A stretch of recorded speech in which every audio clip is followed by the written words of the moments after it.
NDA मध्ये येतो अशी एक चर्चा आहे. 7 भेटी झाल्या त्यांच्या पंतप्रधानांसह अनेक बड्या नेत्यांच्या. हे आता मला वाटतं आमचा सचिन आहे आमदार, त्यालाच विचारावं लागेल. कारण पंतप्रधान साहेब असतील, मुख्यमंत्री साहेब असतील, यांच्या जवळ आमचा सचिनला आहे. पण तुम्हाला सांगू इच्छितो, हरकत नाही आहे. आता त्यांच्या भेटीगाठी कुठल्या कारणास्तव आहेत काय माहिती नाही, परंतु परवा असं आम्हाला कळलं त्या पार्थ पवारांचा आज काहीतरी साखरपुड्याचा काहीतरी कार्यक्रम आहे आणि त्यासाठी निमंत्रण द्यायला हे लोक गेले होते.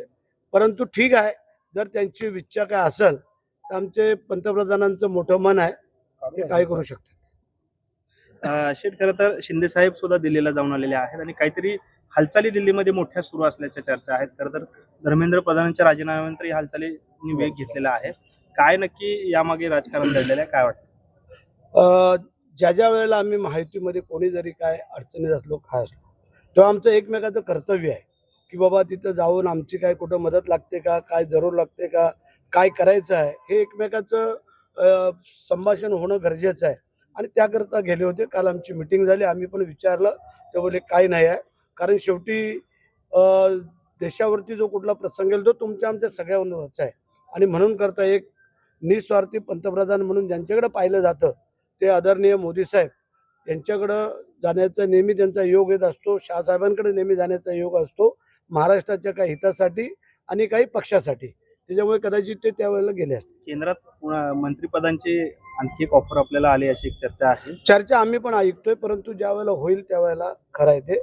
कारण चर्चा मागच्या 17 तारखेलाच होणार होती, परंतु काही कारणास्तव ती पुढे गेलेली आहे. कदाचित अधिवेशन संपल्यावरती ही चर्चा पूर्ण होईल असं मला वाटतं. आपण असं म्हणालो होतं की देवेंद्र फडणवीस साहेब जर का केंद्रात गेले तर पुन्हा मुख्यमंत्री एकनाथ शिंदे साहेबांना करावं. त्यावरून जयकुमार गोरे यांनी पण आपल्याला सल्ला दिलेला आहे की हे वरचे निर्णय वरच्यांकडे सोपवावे. आम्ही तेच सांगितलेलं आहे, वरचे निर्णय वरचेच करत असतात.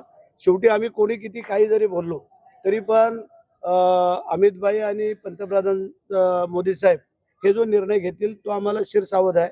कारण मागच्या वेळेला जो निर्णय घेतला तेव्हा पण आम्हाला वाटलं होतं शिंदे साहेब परत मुख्यमंत्री होतील, परंतु त्यांच्या आदेशाला आम्ही सगळ्यांनी पालन केलं. त्याप्रमाणे जो काय आदेश येईल तो आम्ही पालन करू. शक्यतो संजय राऊत अशी टीका करतायत की एकनाथ शिंदेचा आणि शिक्षणाचा काही संबंध आहेत का? राज्यात हजारो डिग्र्या बोगस वाटल्या जातात असं त्यांचं म्हणणं. नाही, ठीक आहे ना, संजय राऊत हे तुमचा खुराक आहे, हे काय तुम्हाला वेगळं सांगण्याची आवश्यकता नाही. तो रात्रभर विचार करत असतात की जेणेकरून उद्या सकाळी आपल्याला काय नवीन सांगायचं आणि तुम्हाला नवीन काहीतरी पाहिजे असतं. कारण तीच मग पूर्ण क्लिप दिवसभर आपल्याला चालवावी लागते, आपल्याला माहिती आहे.